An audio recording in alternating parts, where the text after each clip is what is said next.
ശ്രീ സതീഷ് ഗോപി, ദുരന്ത നിവാരണ പ്രിൻസിപ്പൽ സെക്രട്ടറിയുടെ ഉത്തരവാണ് നമ്മളുടെ ചർച്ചാ വിഷയം. ആ ഉത്തരവ് പിൻവലിച്ചു എന്നത് ശരി തന്നെ. അതിൽ ആനമണ്ടത്തരങ്ങൾ വെളിവായതുകൊണ്ടും ബോധ്യപ്പെട്ടതുകൊണ്ടുമാണ് അത് പിൻവലിച്ചത് എന്നും ഉറപ്പാണ്. പക്ഷേ പിൻവലിച്ചാൽ തീരുമോ പേരുദോഷം? പിൻവലിച്ചാൽ അതിൻ്റെ പേരുദോഷം ഒരിക്കലും തീരില്ല.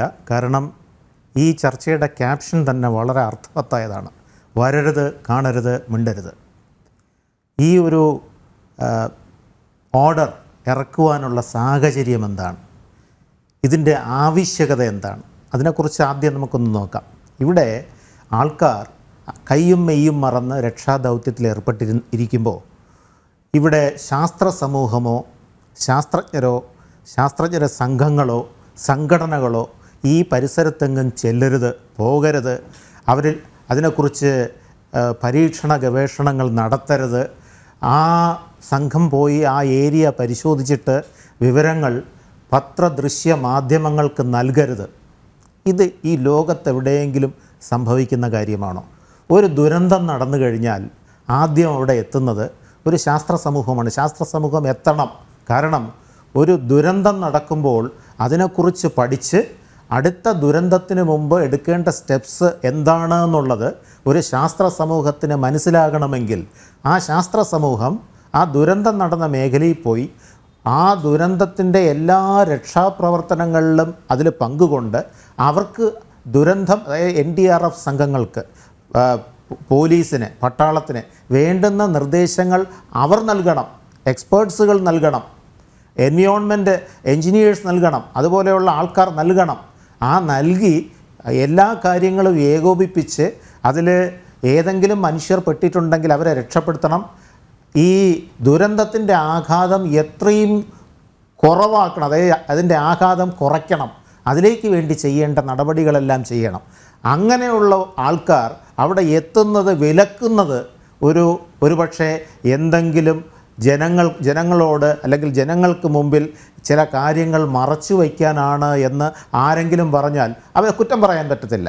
കാരണം ഇവിടെ അങ്ങനെ എന്തെങ്കിലും മറച്ചു വയ്ക്കാനുണ്ടോ എന്നുള്ളതാണ് ആദ്യത്തെ വിഷയം. അതായത് ഇത്തരത്തിലൊരു ഓർഡർ ഈ നമ്മുടെ സെക്രട്ടേറിയറ്റിലെ IAS തലത്തിലുള്ള ഒരു ഓഫീസർ ഇറക്കുമെന്ന് ഞാൻ കരുതുന്നില്ല. ഏതോ ഫോഴ്സ് ഉണ്ടായിരിക്കാം അദ്ദേഹത്തിൻ്റെ പുറത്ത്. അങ്ങനെ വരുമ്പോഴേ ഇത്തരത്തിലൊരു ഓർഡർ ഇറക്കുകയുള്ളൂ. കാരണം ഇത് ദേശീയ ദുരന്ത നിവാരണ അതോറിറ്റി ആക്ട് 2005 വിരുദ്ധമാണ് ഈ ഓർഡർ. അപ്പം ഒരു ആക്ടിന് വിരുദ്ധമായിട്ട് ഒരിക്കലും ആ ഡിസാസ്റ്റർ മാനേജ്മെൻറ്റിൻ്റെ ചുമതലയുള്ള ഒരു ഉദ്യോഗസ്ഥൻ ഒരു ഓർഡർ ഇറക്കുമെന്ന് ഞാൻ പ്രതീക്ഷിക്കുന്നില്ല. അപ്പോൾ ഇതിൽ ചേർത്ത് വായിക്കേണ്ട കാര്യമെന്ന് പറയുന്നത്, നമ്മുടെ ഇവിടുന്ന് തിരഞ്ഞെടുക്കപ്പെട്ട MP-മാർ ഇന്ത്യൻ പാർലമെൻറ്റിൽ ഒരാവശ്യം ഉന്നയിച്ചു. ഇത് ഏർലി വാർണിംഗ് സിസ്റ്റം അത് തന്ന വിവരങ്ങൾ, ഇങ്ങനെ ഒരു സംഭവം ഉണ്ടാവുമെന്ന് ഏർലി വാർണിംഗ് സിസ്റ്റം തന്ന വിവരങ്ങൾ കേരളത്തിന് കൈമാറിയിരുന്നുവെങ്കിൽ ഈ ദുരന്തത്തിൻ്റെ പ്രത്യാഘാതം കുറയ്ക്കാമായിരുന്നു എന്ന് പറഞ്ഞു. അതിന് നമ്മുടെ ഹോം മിനിസ്റ്റർ, നമ്മുടെ ഹോം മിനിസ്റ്റർ അദ്ദേഹം നൽകിയ ഒരു മറുപടിയുണ്ട്. ആ മറുപടി ലൈവായിട്ട് തന്നെ എല്ലാ ദൃശ്യമാധ്യമങ്ങളും കാണിച്ചതാണ്. അദ്ദേഹം പറഞ്ഞു 23-ാം തീയതി, ശ്രീ അമിത്ഷാ അദ്ദേഹം പറഞ്ഞു 23-ാം തീയതി ഇങ്ങനെ ഒരു മെസ്സേജ് കിട്ടി. അന്നേരം തന്നെ 9 NDRF സംഘങ്ങളെ കേരളത്തിലേക്ക് അയച്ചു. അത് മാത്രമല്ല ബന്ധപ്പെട്ട ആൾക്കാരെ എല്ലാം ഈ വിവരം അറിയിച്ചു. 23, 24, ജൂൺ 24, ജൂലൈ 24, 25 തീയതികളിൽ, 26 തീയതികളിൽ ഇത് റിപ്പീറ്റ് ചെയ്തു. വളരെ കൃത്യമായിട്ട് അയച്ചു. എന്തുകൊണ്ടാണ്? ദേശീയ ദുരന്ത നിവാരണ അതോറിറ്റി ഇത് മോണിറ്റർ ചെയ്യുന്നുണ്ട്. ശക്തമായ മഴ, അത് ഏറ്റവും പരിസ്ഥിതി അതിലോല പ്രദേശങ്ങളിൽ അത്രയും ശക്തമായ മഴ പെയ്താൽ ദുരന്തമുണ്ടാകും. നേരത്തെ അനുഭവങ്ങളുണ്ട്, ഒരുപാട് അനുഭവങ്ങളുണ്ട്. അതിൻ്റെ വെളിച്ചത്തിൽ ഏർലി വാർണിംഗ് കൊടുത്തിരുന്നു. ഏർലി വാർണിംഗ് കൊടുത്തിട്ടില്ല എന്ന് നമ്മുടെ ആൾക്കാർ ശബ്ദമുണ്ടാക്കിയപ്പോൾ അതിനെതിരെ തെളിവുകൾ സഹിതം അദ്ദേഹവും പറഞ്ഞു. അതെല്ലാം പോട്ടെ, കൽപ്പറ്റയിലെ Hume Centre for Ecology and Wildlife Biology എന്ന സ്ഥാപനം മുണ്ടക്കൈയിൽ ഉരുൾപൊട്ടൽ സാധ്യതയുണ്ടെന്ന് 16 മണിക്കൂർ മുൻപ് മുന്നറിയിപ്പ് നൽകി എന്നാണ് ജില്ലാ ഭരണകൂടത്തിന്. അതെ, അതിലേക്ക് ഞാൻ വരുന്നു. അപ്പോൾ അത് കൊടുത്തിരുന്നു. അത് കൊടുത്തിരുന്നു എന്നുള്ളത് കാര്യകാരണ സഹിതം പറഞ്ഞപ്പോൾ ഇവിടെ എല്ലാവരുടെയും നാവടഞ്ഞു. അതിനുശേഷം നോക്കേണ്ടത് കേന്ദ്ര കാലാവസ്ഥാ വകുപ്പ് കൃത്യമായിട്ടുള്ള വിവരങ്ങൾ നൽകി എന്നുള്ള ഇൻഫർമേഷൻ അവർ പുറത്തുവിട്ടു. അതായത് ഓരോ ദിവസവും ഞങ്ങൾ എന്തെല്ലാം ഇൻഫർമേഷൻ കൊടുത്തിരുന്നു എന്നുള്ള കാര്യം പുറത്തുവിട്ടു. ആ പുറത്തുവിട്ടപ്പോഴത്തേക്കും ഈ പറയുന്ന കാര്യങ്ങളെല്ലാം, അതായത് ഞങ്ങളൊന്നും അറിഞ്ഞില്ല എന്ന് പറയുന്ന കാര്യങ്ങളെല്ലാം അത് വിസ്മൃതിയിലായി. അതിനെ തുടർന്ന് ഏറ്റവും പ്രധാനപ്പെട്ട ഒരു കാര്യവും കൂടെ അതിൻ്റെ കൂടെ സംഭവിച്ചു. അത് ഇപ്പോൾ ശ്രീ കൃഷ്ണരാജ് പറഞ്ഞതുപോലെ പിന്നീട് നമ്മുടെ കൽപ്പറ്റ ആസ്ഥാനമാക്കിയിട്ടുള്ള ഒരു സെൻറ്ററുണ്ട്. അത് ഈ വാർത്ത എന്ന് പറയുന്നത് ഇന്ത്യൻ എക്സ്പ്രസ്സിൽ വന്ന വാർത്തയാണ്. 2 ദിവസം മുമ്പ് ഇന്ത്യൻ എക്സ്പ്രസ് പ്രസിദ്ധീകരിച്ച വാർത്ത. Hume Centre for Ecology and Wildlife Biology അവർ പുറത്തുവിട്ട ഒരു റിപ്പോർട്ട്. അപ്പോൾ അവർക്ക് ഏകദേശം ഈ കൽപ്പറ്റ എന്ന് പറയുന്ന ഈ വയനാട് എന്ന് പറയുന്ന ആ ജില്ലയിൽ 200ഓളം ഈ കാലാവസ്ഥാ നിരീക്ഷണത്തിന് വേണ്ടിയിട്ടുള്ള സെൻറ്ററുകളുണ്ട്. ആ സെൻറ്ററുകളിൽ കിട്ടുന്ന വിവരങ്ങൾ കംപ്ലീറ്റ് ശേഖരിച്ച് വെതർ സ്റ്റേഷൻസ് മെട്രോളജിക്കൽ സ്റ്റേഷൻ എന്ന് പറയും, മീറ്റിയോളജിക്കൽ സ്റ്റേഷൻ എന്ന് പറയും. അതിൽ കിട്ടുന്ന വിവരങ്ങൾ അപഗ്രഥിച്ച് അതിൻ്റെ റിപ്പോർട്ട് ബന്ധപ്പെട്ട ഭരണകൂടങ്ങൾക്ക് അവർ നൽകിക്കൊണ്ടിരുന്നു. ആ ജില്ലാ ഭരണകൂടങ്ങൾക്ക് നൽകിക്കൊണ്ടിരുന്നു. അവർ ഞായറാഴ്ച രാവിലെ നോക്കിയപ്പോൾ ഞായറാഴ്ച വരെ റെഡ് അലർട്ടാണ്, അപ്പോഴും റെഡ് അലർട്ടാണ്. ഞായറാഴ്ച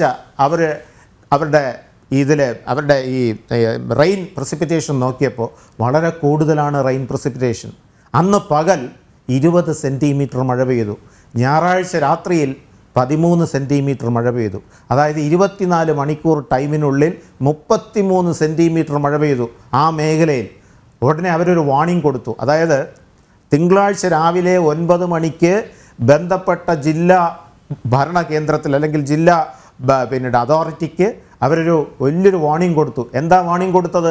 അടുത്ത 48 മണിക്കൂറിനുള്ളിൽ തന്നെ ഏകദേശം 600 മില്ലിമീറ്റർ, അതായത് 60 സെൻറ്റിമീറ്റർ മഴയുണ്ടാവാൻ ചാൻസ് ഉണ്ട്. വേണ്ട മുൻകരുതലുകൾ എടുക്കണം. ഇവിടെ ഉരുൾപൊട്ടൽ, ശക്തമായ ഉരുൾപൊട്ടൽ ഉണ്ടാകാൻ ചാൻസ് ഉണ്ട്. വളരെയധികം ദുരന്തമുണ്ടാകാൻ ചാൻസ് ഉണ്ട്. 16 മണിക്കൂർ കഴിഞ്ഞിട്ടാണ് ഉരുൾപൊട്ടിയത്.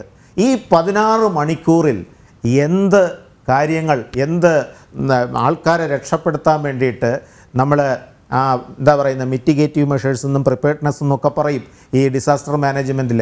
നമ്മൾ എന്ത് നടപടികൾ സ്വീകരിച്ചു? അതിൽ നിന്നും ആൾക്കാരെ കംപ്ലീറ്റ് ആ സ്ഥലത്ത് നിന്നും ഒഴിവാക്കാൻ വേണ്ടി നമ്മൾ എന്ത് സ്വീകരിച്ചു, നടപടി സ്വീകരിച്ചു എന്ന് ചോദിച്ചാൽ അതിന് മറ്റൊരു ഉത്തരം കൂടെയുണ്ട്. ഞായറാഴ്ചയും തിങ്കളാഴ്ചയും അതീവ മഴ കാരണം ആ ഭാഗത്തെത്തിയ ദൃശ്യമാധ്യമങ്ങൾ ലൈവായിട്ട് ടെലികാസ്റ്റ് ചെയ്യുമ്പോൾ തന്നെ അവർ പറഞ്ഞിരുന്നു, ഇത് ഒരു അതിശക്തമായ ഉരുൾപൊട്ടുന്ന ഒരു ഏരിയയാണ്, ഇവിടെ ഉരുൾപൊട്ടാനുള്ള ചാൻസ് ഉണ്ട്, ഇവിടെയുള്ള ജനങ്ങളെ മുഴുവൻ മാറ്റിപ്പാർപ്പിക്കണം. ഈ പറയുന്ന ദൃശ്യമാധ്യമങ്ങളിലെ ആൾക്കാർ അവർ എക്സ്പേർട്സ് ഒന്നുമല്ല, അവർ സാധാരണ ആൾക്കാരാണ്, അവർ എൻജിനീയേഴ്സോ എൻവയോൺമെൻ്റലിസ്റ്റോ ഒന്നുമല്ല. പക്ഷെ അവർക്ക് വരെ തോന്നി ഇത് വളരെ അപകടകരമായ രീതിയിൽ, അതായത് അതിതീവ്ര മഴയാണ് അവിടെ ഉണ്ടായത്. ശരി, ഞാൻ അങ്ങേലേക്ക് വരാം.